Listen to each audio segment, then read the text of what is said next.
아멘. 여러분, 우리는 지난주에 실로에 있는 성소에서 하나님을 섬기는 거룩한 제사장직을 맡은 엘리의 두 아들의 부패 그리고 타락에 대해서 살펴보았습니다. 홈리와 비느하스는 하나님을 섬김에 있어서 경건함으로 경외함으로 하지 않았고요, 그저 하나님을 가볍게 여기고 멸시함으로 제사를 드렸습니다. 그래서 사무엘상 2장 17절에 이 소년들의 죄가 여호와 앞에 심히 크면 그들이 여호와의 제사를 멸시함이었더라, 그렇게 말하고 있죠. 지금 실로의 성소에서는 제사가 제대로 드려지고 있지 않습니다. 이스라엘의 제사가 제대로 드려지지 않고 있다. 여러분, 이것은 그저 생활하는데 좀 불편한 무언가가 생겼다, 이 정도가 아니거든요. 이것은 생명과 직결되어 있는 것이고요, 이스라엘의 존재 여부와 관계되어 있습니다. 이스라엘에게 있어서 희생제사는 오실 그리스도에 대한 가르침입니다. 자신의 죄를 대신해서 피를 흘리고 죽임을 당하는 것, 그것을 통해서 오실 메시아에 대한 소망을 가지고 그리고 기다리는 것인데요, 제사가 바르게 드려지지 않으니 이 가르침이 남아있지 않는 것이고요, 제사장들의 타락으로 인하여 오실 메시아에 대한 메시지가 이스라엘 안에서 삭제되어져 버린 것입니다. 그러나 하나님께서는 이런 상황 가운데서 사무엘을 남겨두셨고요, 하나님의 일하심으로 사무엘은 이런 타락함 가운데서도 하나님을 경외하는 제사장으로 자라고 있었다, 그렇게 말씀드렸습니다. 26절에 아이 사무엘이 점점 자라매 여호와와 사람들에게 은총을 더욱 받더라, 그렇게 말씀하고 있죠. 우리는 오늘 사무엘상 2장의 결론 부분에서 드디어 하나님께서 불신실한 제사장들을 심판하게 하고 계시는 것을 보게 되는데요, 우리가 지난주에 보았습니다만 하나님의 사람이 엘리에게 전하여 준 심판의 메시지가 있습니다. 세 가지로 볼 수 있는데요, 여러분, 첫 번째로 하나님께서 엘리와 엘리 후손들에게 하셨던 말씀이 31절에서 33절입니다. 보라, 내가 내 팔과 내 조상의 집 팔을 끊어 내 집에 노인이 하나도 없게 하는 날이 이를지라.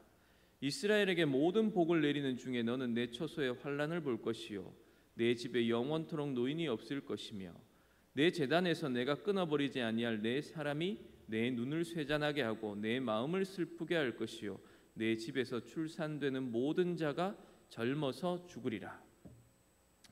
그러니까 엘리의 집에 노인이 하나도 없게 하는 날이 이를 것이다. 엘리의 집안에서 출산되는 모든 자가 젊어서 죽을 것이다. 그러나 그날에 하나님께서 은혜를 베풀어 주셔서 다 죽지는 않을 것이고 살아남아 있을 사람이 한 사람 있을 것이다, 그 예언을 하고 있습니다. 여러분, 이것과 관련된 것이 사무엘상 22장 16절에서 21절에 있는데요, 왕이 이르되 아히멜레가 네가 반드시 죽을 것이요 너와 내 아비의 온 집도 그러하리라 하고 왕이 좌우의 호위병에게 이르되 돌아가서 여호와의 제사장들을 죽이라. 그들도 다윗과 합력하였고 또 그들이 다윗이 도망한 것을 알고도 내게 알리지 아니하였음이니라 하나 왕의 신하들이 손을 들어 여호와의 제사장들 죽이기를 싫어한지라. 왕이 도액에게 이르되 너는 돌아가서 제사장들을 죽이라 하매 에돔 사람 도액이 돌아가서 제사장들을 쳐서 그날에 세마포 에봇 입은 자 85명을 죽였고 제사장들의 성읍 노벤 남녀와 아이들과 젖 먹는 자들과 소와 나귀와 양을 칼로 쳤더라. 아이두베 아들 아히멜렉의 아들 중 하나가 피하였으니 그의 이름이 아비아달이라. 그가 도망하여 다윗에게로 가서 사울이 여호와의 제사장들 죽인 일을 다윗에게 알리매. 여러분, 사울 왕 시대에 노베에 있던 제사장들이 학살당하던 사건, 그것 기록하고 있는 본문입니다. 하나님께서 엘리에게 이야기하셨고요, 그로부터 40-50년이 지나서 이 사건이 일어나죠. 그러니까 하나님께서 엘리에게 하셨던 말씀이 50년이 지난 후에 성취가 되고 있는 겁니다. 그런데 여러분, 이 성취가 되는 과정에 생각해 볼 것이 많이 있는데요, 왜 하나님께서는 이런 방법으로 하셨을까? 여러분, 엘리에게 한 예언이 있죠. 네가 범하고 있는 이 심각한 죄, 하나님의 제사장임에도 불구하고 하나님을 무시하고 하나님을 멸시하는 두 아들을 하나님보다 더 귀하게 여기면서 아무런 권징을 하고 있지 않은 엘리에 대해서 하나님께서 심판을 말씀하셨습니다. 그리고 50년이 흘렀어요. 사무엘상 22장에 노베에 있는 제사장들, 이들은 모두 엘리의 후손들입니다. 엘리의 후손들이 지금 잘못하고 있는 건 아무것도 없습니다.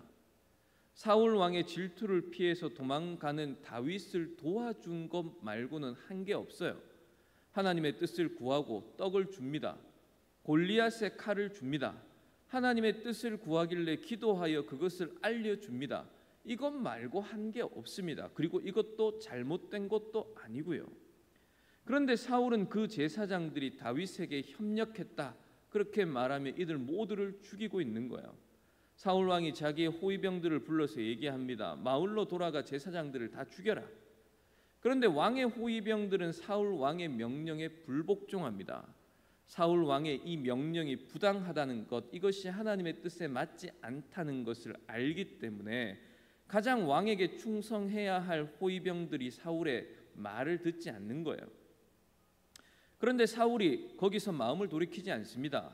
에돔 출신인 도액에게 너가 이제 군사 끌고 가서 노베에 있는 제사장들을 다 죽이라 그렇게 명령을 하죠. 여러분, 에돔 사람이니까요.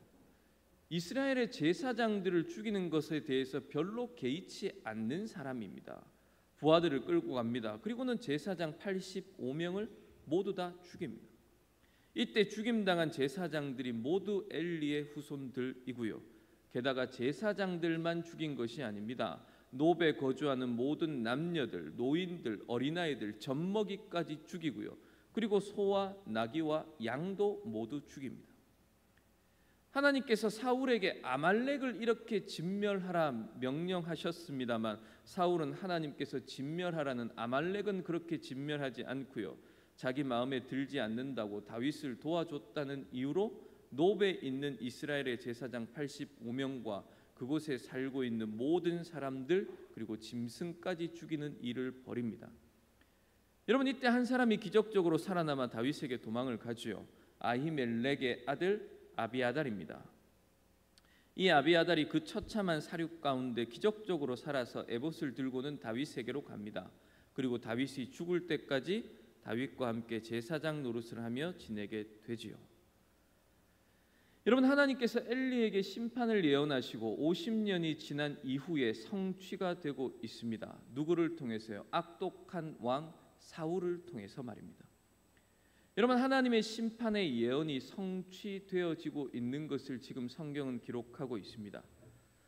여러분, 하나님께서 사람을 보내서 엘리에게 하신 두 번째 경고의 심판 예언이 있습니다. 홈리와 비느하스 그리고 그를 방조하고 있는 너를 패하고 나에게 정말로 충실한 제사장을 내가 일으킬 것이다. 그 이야기를 하셨습니다.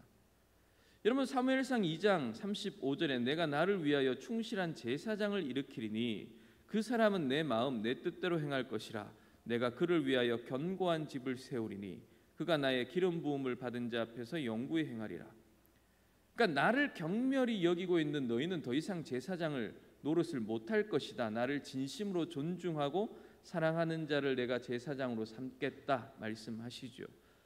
여러분, 열왕기상 2장 26절 27절 말씀에 보면 왕이 제사장 아비아달에게 이르되, 아까 살아남은 그 아히멜렉의 아들 아비아달입니다.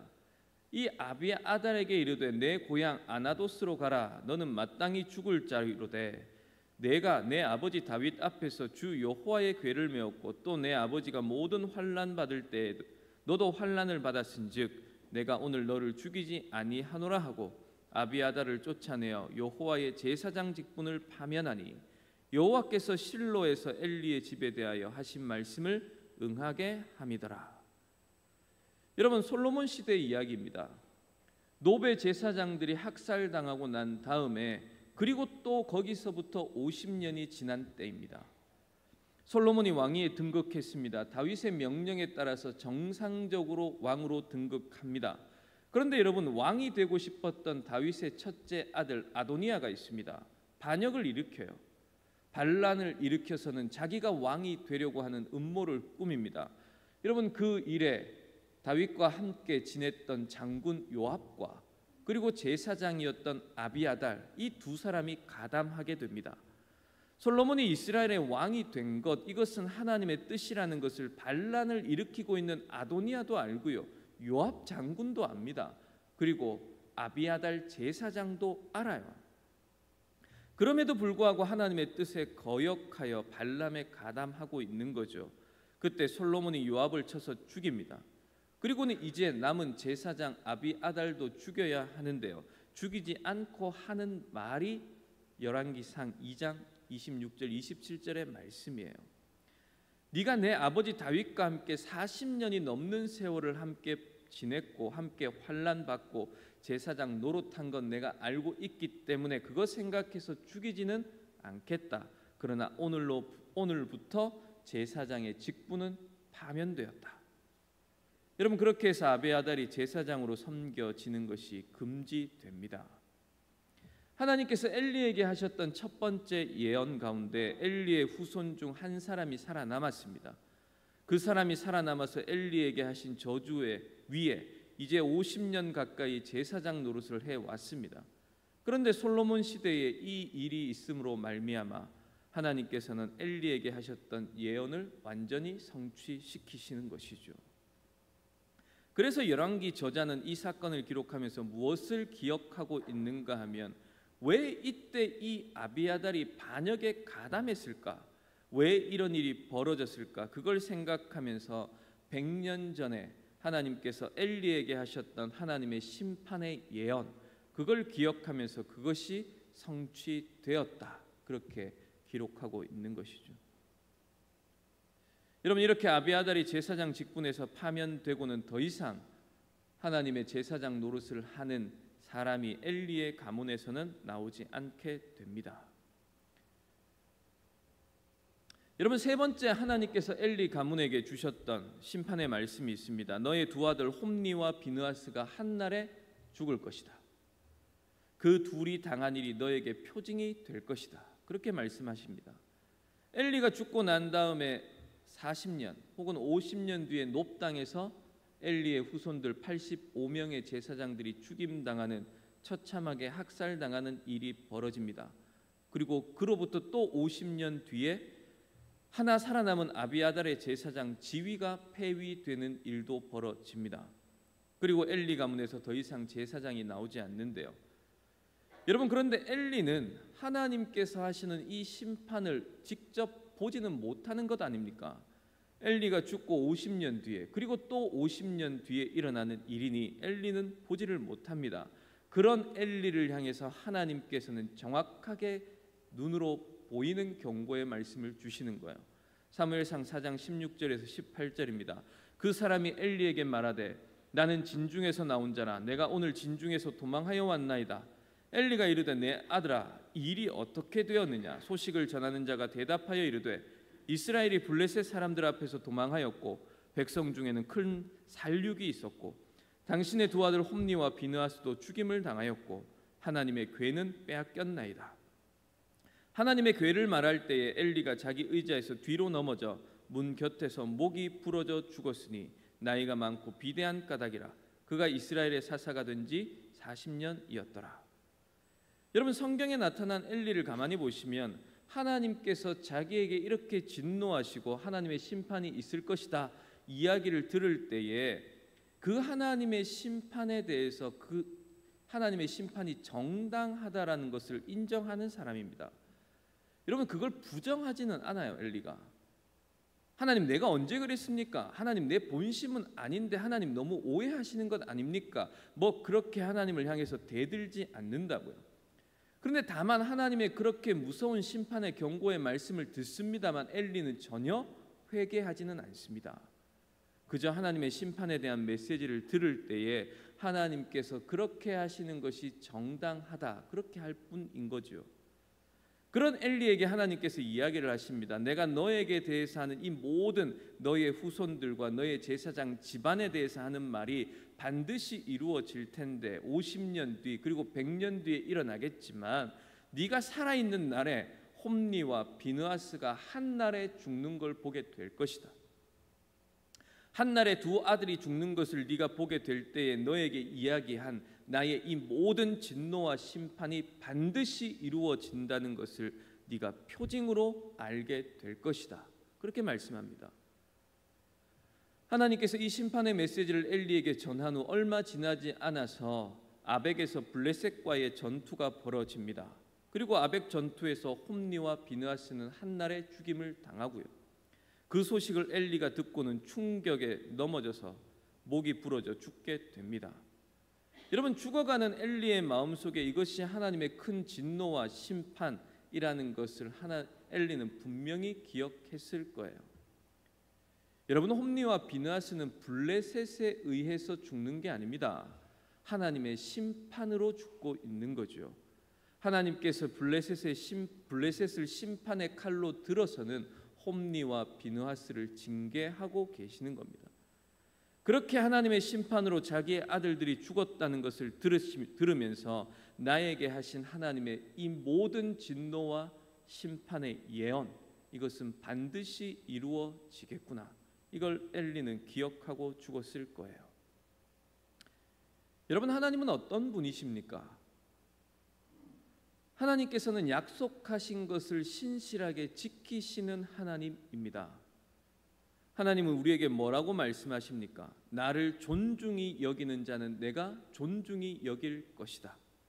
나를 멸시하는 자는 내가 경멸히 여길 것이다.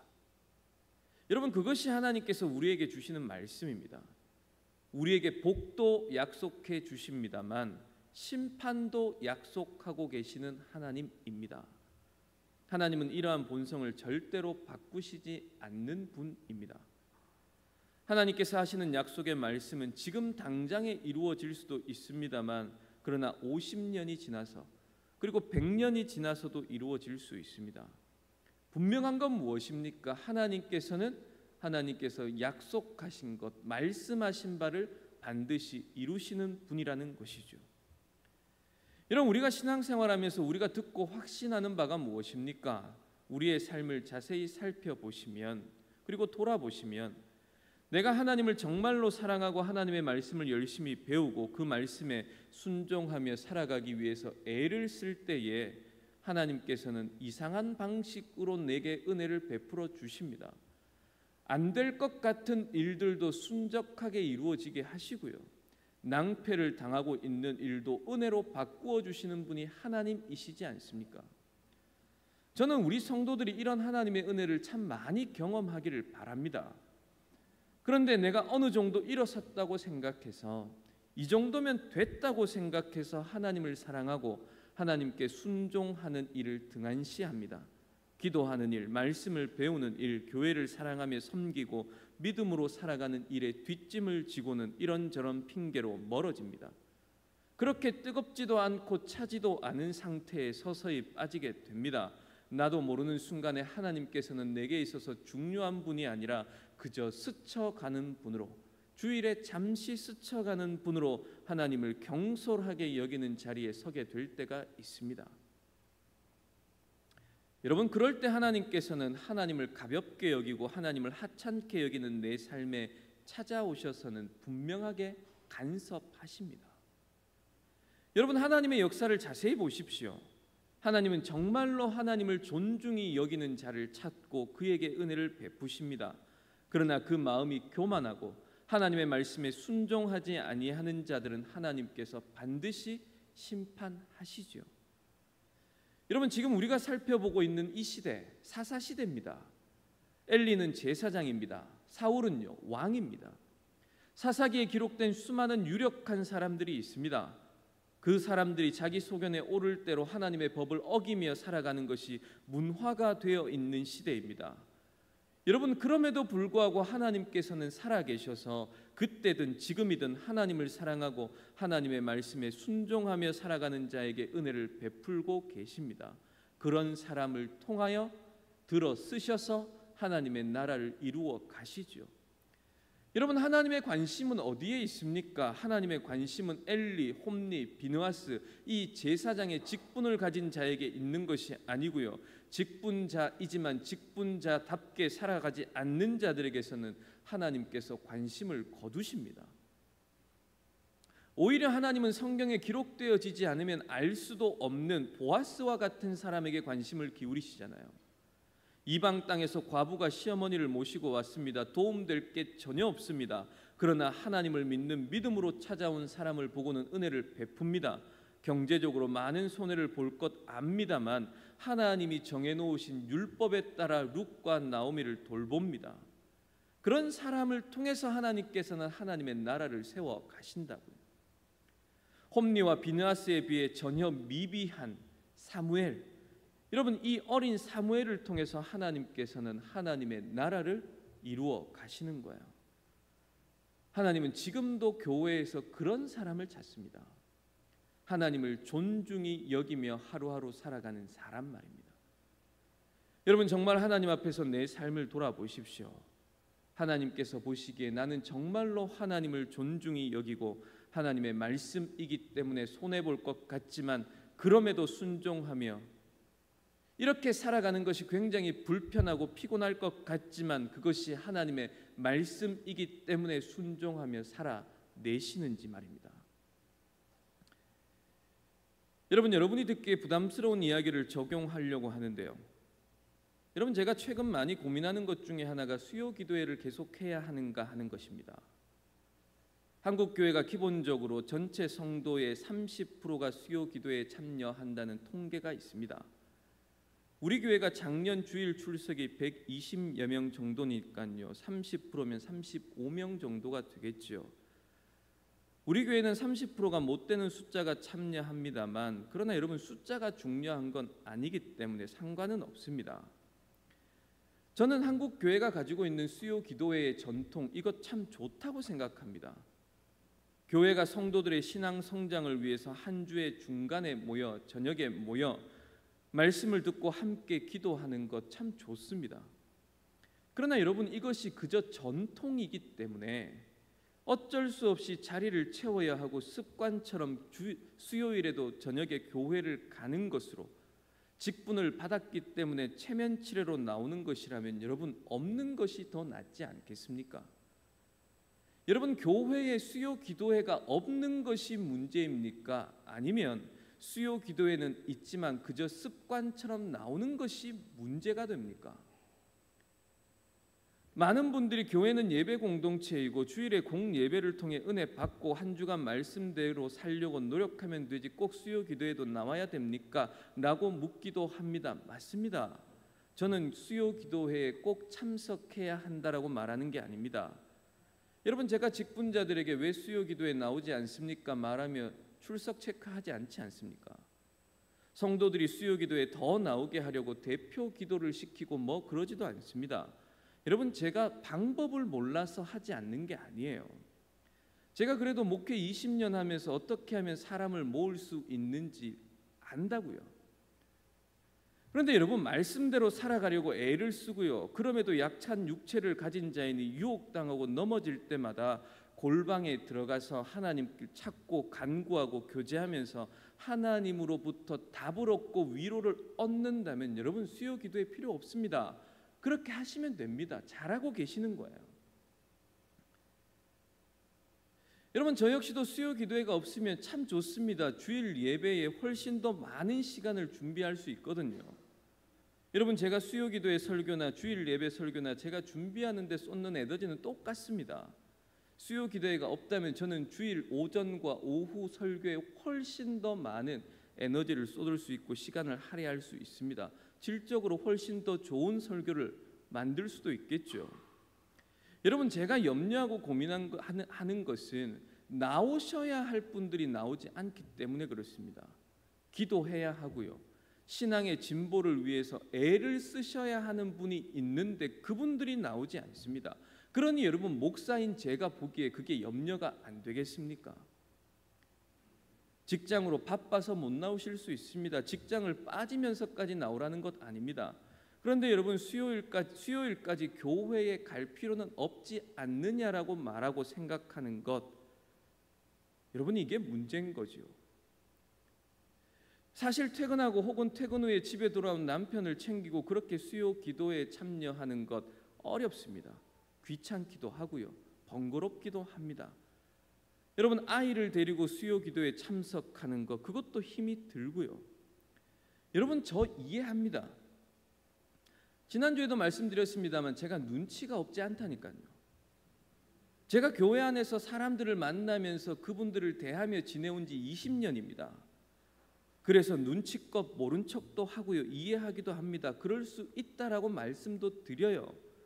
그런데 여러분, 눈치껏 이해하고 그럴 수 있다라고 이야기하는 목사여서 좋습니까? 신앙생활이 안 되고 기도도 하지 않고 하나님과의 교제가 없는데, 그래서 성경도 읽지 않고요, 말씀을 들어도 어렵기만 하고 은혜도 없고 그저 습관처럼 주일에 교회를 왔다 갔다 하기만 하는데, 그래도 제가 괜찮다고 이해한다고 어쩔 수 없다고 그럴 수도 있다라고 말하는 목사가 정말 좋은 목사입니까?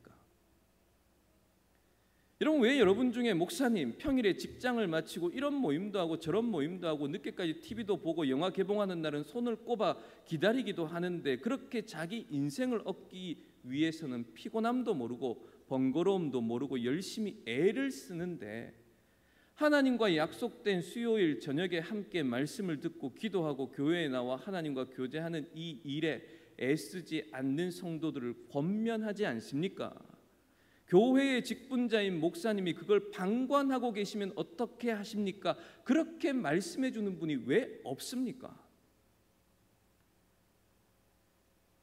여러분, 하나님께서 선물로 직장도 주셨고요, 자녀들도 주셨습니다. 그런데 그 선물 때문에 하나님께 나와 기도하는 일이 귀찮고 번거로운 일이 되어 버렸습니다. 여러분, 하나님께서는 엘리와 같이 죄를 저지르고 있는 자녀들 그냥 두시지 않습니다. 하나님의 은혜를 욕망으로 바꾸어서 하나님께 나가는 시간은 하찮게 여기고 내 인생을 얻고자 하는 시간에 마음을 쏟는 자녀들에게 하나님께서는 복을 주시지 않습니다. 징계하고 심판하시죠. 여러분, 하나님께서 경고하심에도 불구하고 듣지 않으면 교인이나 교회나 하나님 앞에서 살아남을 길이 없는 거예요. 여러분, 오늘 하나님께서는 엘리의 집에 하나님의 심판이 응할 것이라는 것을 말씀하십니다만 그저 심판을 말하는 것으로 마치지 않습니다. 본문 35절에 하나님께서는 심판 중에서도 내가 나를 위하여 충실한 제사장을 일으키고 그 사람은 내 마음과 내 뜻대로 행할 것이다, 그렇게 말씀하십니다. 이스라엘의 반복적인 타락에도 불구하고, 타락이 계속 머리를 들고 있음에도 불구하고 하나님께서는 여전히 직분자를 세워 직분의 신실함이 나타나게 하셔서 구약의 교회 그리고 오늘날의 교회를 보존하시겠다, 그렇게 말씀하고 계시는 거예요. 여러분, 우리는 오늘 본문에서 이 사실을 먼저 보게 됩니다. 엘리 시대의 교회의 타락에도 불구하고 하나님께서는 사무엘을 일으키시죠. 실로에 있는 하나님의 성소에 불신실함에도 불구하고 사무엘은 진정으로 하나님을 섬깁니다. 엘리가 죽은 후에 사무엘은 엘리를 이어 사사가 되고요, 또한 이스라엘 가운데서 제사장으로 서게 됩니다. 그리고 여러분, 우리는 구약의 긴 시간을 지나서 그리스도를 통과하여 오늘 우리 교회에까지 적용해 볼 수 있겠습니다. 우리 또한 그리스도의 기름 부으심에 참여한 자들로 세상에 대하여 제사장으로 섬긴다고 고백하는 자들이 우리입니다. 성령의 사역을 통해서 하나님께서 친히 우리가 제사장직을 신실하게 감당할 수 있도록 우리를 신실하게 인도해 주시죠. 우리의 삶을 그리스도께 헌신하도록 도우십니다. 여러분, 신약을 살아가는 우리가 제사장으로 세상에 산다는 것은 무엇입니까? 제사장은 성전 직무를 맡은 자입니다. 그래서 우리가 제사장으로 세상에 산다는 것은 우리의 삶 전체가 하나님께 드려진 성전 직무로 살아간다는 그 말이에요. 단순히 열심히 살아라, 성실하게 살아라가 아닙니다. 우리가 살아가는 삶이 직장을 가고 학교도 가고 이웃과 관계도 맺고 밥도 먹고 빨래도 하고 시장에도 가는 다른 이들과 전혀 다를 바 없는 일상의 삶이지만, 너희가 하는 모든 일이 성전에서 봉사하는 직무와 같은 거룩한 일이어야 된다, 그렇게 말씀해 주고 계시는 거예요. 여러분, 하나님께서 우리에게 요구하시는 것 그겁니다.